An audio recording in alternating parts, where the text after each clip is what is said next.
박은정 의원님 질의해 주십시오. 법원행정처장님. 예. 오세훈 서울시장의 여론조사 대납 관련 정치자금법 위반 혐의에 대해서 오늘 당선 무효형 선고가 됐습니다. 예. 이 사건은 명백히 그 혐의가 인정이 됐는데도 불구하고 현직 서울시장 신분으로 이런 범죄 혐의를 받고 있는 사람이 서울시장 후보로 나와가지고 지금 지방선거에서 본인이 지금 서울시장이 다시 됐는데 매우 본인 이런 범죄 사실로 유죄 선고를 받은 이 시점에서 본인의 거취를 생각해야 되는 것이 아닌가 싶고요. 지금 법원에서는 이 사안이 신속하게 재판이 돼야 됩니다. 네. 내년 4월 7일 재보궐선거, 서울시장 재보궐선거를 하기 위해서는 2월까지는 대법원에서 확정이 돼야 됩니다. 이 당선 무효형에 대해서요.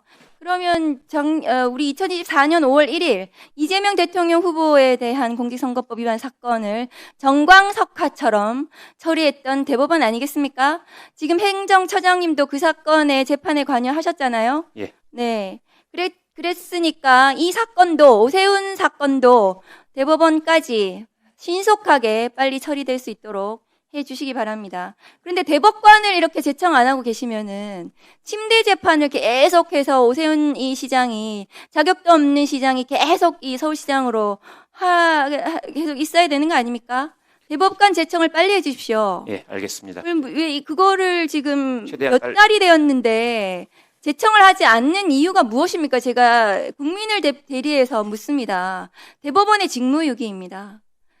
신속하게 제청하셔가지고 대법원 구성을 하셔야지 이 재판도 신속하게 할 수 있지 않겠습니까? 예, 대법관 제청 신속하게 이루어질 수 있도록 최대한 노력하겠습니다. 오늘 내일 중으로 하십시오. 하셔야 됩니다. 노력하겠습니다. 유승열 조정관님, 예. 기각사유 좀 띄워주세요. 이 사건, 최영중 사건, 기각사유가 뭐냐 하면은요, 저렇게 되어 있습니다. 다른 피해자가 존재할지 여부를 현재로서는 확인된 것이 없다. 그래서 필요성을 인정할 수 없다. 제가 저런 통신영장 기각사유는 처음 봤어요. 제가 검사 24년 했거든요. 저 사건이, 저런 통신영장 기각사유 보셨어요, 조 정관님?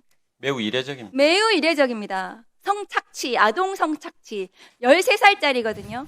이 13살짜리한테 어떤 짓을 저질렀는지 제가 보여드릴까요? 다음 거 보여주세요. 범죄 사실이 저렇게 돼요. 의제 강간, 성매매 권유, 성착취 목적 대화, 음행 강요 매개. 저 굉장히 중대한 범죄입니다. 지금이라도 빨리 구속을 시켜야 되는 범죄거든요. 그런데 지금 성착취 목적 대화, 저 수백 개의 대화 중에서 어떤 내용이 나와 있는가 하면은 제가 차마 입에 담기가 어려워요. 이 자리에서 말씀을 못 드려요. 지금. 별건 피해자 가능성이 수두룩빽빽합니다. 그 착취 대화를 보면요. 이 사건의 수사를 어떻게 해야 되냐 하면은요. 저 통신영장은 그 성착취 대화 중에 카톡으로 아마 그것이 증거가 있을 텐데 그거와 통신 내역을 조회해가지고요. 피해자를 특정하면 됩니다. 예. 그렇게 해서 피해자를 특정하려고 통신영장을 경찰이 신청했는데 피해자 특정이 지금 안 돼서 영장을 기각을 해요. 이게 본말이 전도된 거예요. 이 수사를 이렇게 하는 게 말이 됩니까? 추가 수사를 성착취 수사를 하기 위해서, 아동 성착취 수사를 하기 위해서 피해자가 의심되는 정황, 별건 피해자 수두룩빽빽한 별건 피해자를 특정하기 위해서 통신 내역을 신청했는데 그러면은 카톡에 대화한 시점이 나올 것이고 통화 내역이 나오면 거기서 주고받은 그 시점의 통화, 전화번호를 추적해 들어가면 피해자가 나오는 거거든요. 예. 그렇게 해가지고 성착취 수사를 하고 있어요, 경찰이 지금. 지금도 하고 있습니다. 그렇게 해야 성착취 수사가 되는 거지. 그러면 지금 저 피해자들이 가만히 있다가 저 최영중 시의원 나 피해 당했습니다. 아동들이 와가지고 고소합니까? 저 경찰서에? 추가 피해자를 확인하기 위해서? 그래야 영장을 또 해줍니까? 피해자가 왜 어떻게 그렇게 합니까? 수사를 하는지도 모르는데. 아동인데 수사를 저렇게 해야 되는 게 너무 당연하고 저런 영장 기각은 없습니다. 예. 조 정관님 그렇죠? 예. 지금 검사의 저 영장 기각은 말도 안 되는 기각이에요. 저런 통신영장을 기각하는 검사 저런 검사가 무슨 피해자 인권을 얘기할 수 있습니까? 13살짜리 아동의 인권이에요. 저는 이 통신영장 기각을 이해를 할 수가 없어요. 이것은 수사를 방해한 거예요.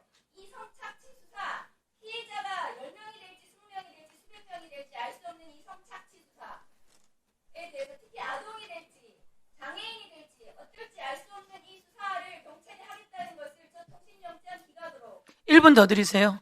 네.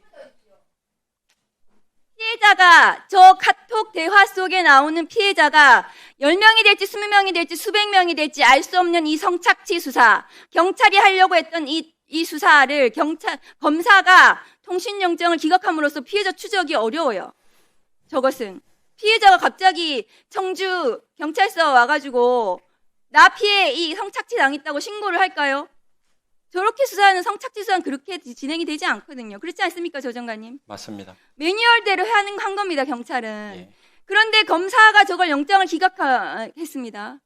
그리고 그냥 통째로 기각했어요. 기간을 정한 것도 아니에요. 통신영장을. 이거는. 그러면 저 수사를 어떻게 합니까? 그런 검사가 피해자의 인권, 장애인의 인권, 범죄 피해자 인권 운운할 수 있습니까? 그런 검사에게 수사권을 줘야 됩니까? 이해할 수 없는 기각입니다. 법무부에서 철저하게 이 사건 경위를 조사하셨습니다. 예, 하여튼 정경환 의원님 말씀하신 여러 사항들 잘 검토해갖고 이런 유형의 사건들이 이렇게 국민들로부터 신뢰받지 못하는 방식으로 전개되지 않도록 점검하고 또 관련된 수사의 어떤 지침들을 좀 만들도록 하겠습니다. 네. 예, 수고하셨습니다.